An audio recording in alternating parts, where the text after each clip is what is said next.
Champions লিগের point টেবিলের সেরা দু দলের লড়াই, তার উপর এক দল ডিফেন্ডিং চ্যাম্পিয়ন, অন্য দল এই টুর্নামেন্টের শিরোপা উঁচিয়ে ধরেছে ৬ বার। পার্ক দে প্রিন্সেসে পিএসজি ও জার্মান চ্যাম্পিয়ন বায়ার্নের লড়াইটা হবে তাই সমানে সমান।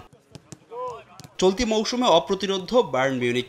সব ধরনের প্রতিযোগিতা মিলিয়ে এখন পর্যন্ত টানা ১৫ ম্যাচ জয়ে দলটি গড়েছে নতুন রেকর্ড। ইউরোপের শীর্ষ ৫টি লিগের মধ্যে মৌসুমের শুরু থেকে এটি সর্বোচ্চ ম্যাচ জয়ের রেকর্ড। শুধু রেকর্ড নয়, এই ১৫ ম্যাচে জার্মান চ্যাম্পিয়নরা প্রতিপক্ষের জালে জড়িয়েছে ৫৪টি গোল।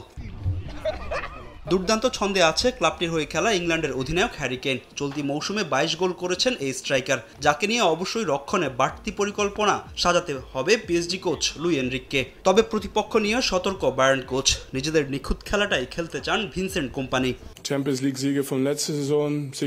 আমরা ইউসিএল এর গত আসরের চ্যাম্পিয়নদের সঙ্গে খেলতে যাচ্ছি। এটা অনেক চ্যালেঞ্জিং। তারা এই মৌসুমেও ফেভারিট, যারা একাই ম্যাচের ফলাফল বদলে দিতে পারে। তবে আমাদের দলটা উন্নতি করছে, অনেক পরিবর্তন এসেছে। আমরা আমাদের শিরাটা দিয়ে খেললেই জয় নিয়ে ফিরতে পারবো। তবে বায়ার্নের জয়রথ থামিয়ে দেওয়া সহজ হবে না পিএসজির জন্য। চলতি মৌসুমে লিগ ওয়ানে একচেটিয়া আধিপত্য হারিয়েছে তারা। এখন পর্যন্ত ১১ ম্যাচ খেলে জিতেছে ৬০টিতে, হেরেছে ১টি, বাকিগুলো হয়েছে ড্র। তবে নিজেদের মাঠ বলেই এই ম্যাচ নিয়ে আত্মবিশ্বাসী প্যারিসিয়ানরা। বায়ার্নের বিপক্ষে ম্যাচের আগে সুখবর পেয়েছে ক্লাবটি। ইনজুরি কাটিয়ে দলে ফিরেছেন ব্যালন ডিওর জয়ী ফুটবলার ওসমান ডেম্বেলে। এই দলটার উপর আস্থা রাখছেন কোচ লুই এনরিকে। লিগ ওয়ানের পারফরম্যান্স নিয়ে অনেক সমর্থকই হতাশ। অনেকেই বলছেন পারফরম্যান্স বিবেচনা করার সময় এসেছে। তবে আমি বলবো আপনারা আস্থা রাখুন।